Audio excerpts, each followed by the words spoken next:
ایک آدمی تھا، اس نے اپنے کچھ دوستوں کی دعوت کی، کھانے کے بعد ان کو چائے پیش کی۔ اب یہاں پہ عجیب بات یہ تھی کہ چائے جو ہے وہ مختلف قسم کے پیالوں میں پیش کی،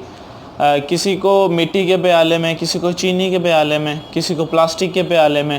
اور کسی کو ڈسپوزیبل جو کاغذ کا پیالہ ہوتا ہے اس میں چائے دی۔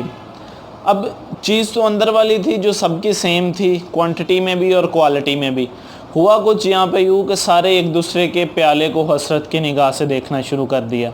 یہ سوچ کے کہ اس کو اس پیالے میں کیوں نہیں دی گئی اور مجھے کیوں دی ہے اور مجھے کیوں نہیں دی گئی۔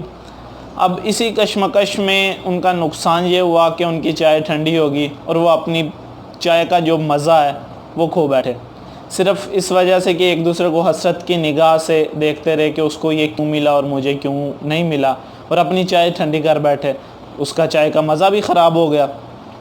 تو یہ بات کرنے کا مقصد یہ ہے کہ زندگی اللہ تعالیٰ نے ہم سب کو دی ہے، اور اس زندگی میں خوشیاں بھی ہیں، غم بھی ہیں، کسی کو زیادہ خوشیاں ملی ہیں، کسی کو خوشیاں کم ملی ہیں۔ اب ہم دوسرے کو حسرت کی نگاہ سے دیکھتے دیکھتے کہ اس کو خوشیاں کیوں زیادہ ملی ہیں، تو جو اپنی اللہ تعالیٰ نے ہمیں خوشیاں دی ہوتی ہیں ہم ان خوشیوں کا بھی مزہ کھو بیٹھتے ہیں، ان کو بھی پراپر انجوائے نہیں کر سکتے، ان سے بھی وہ اس طرح کا فن حاصل نہیں کر سکتے۔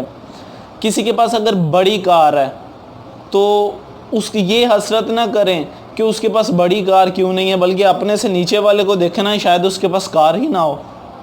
بس کرنا ہمیں یہ ہے کہ جو اللہ نے دیا ہے، جتنی خوشیاں دی ہیں اللہ نے ہمیں،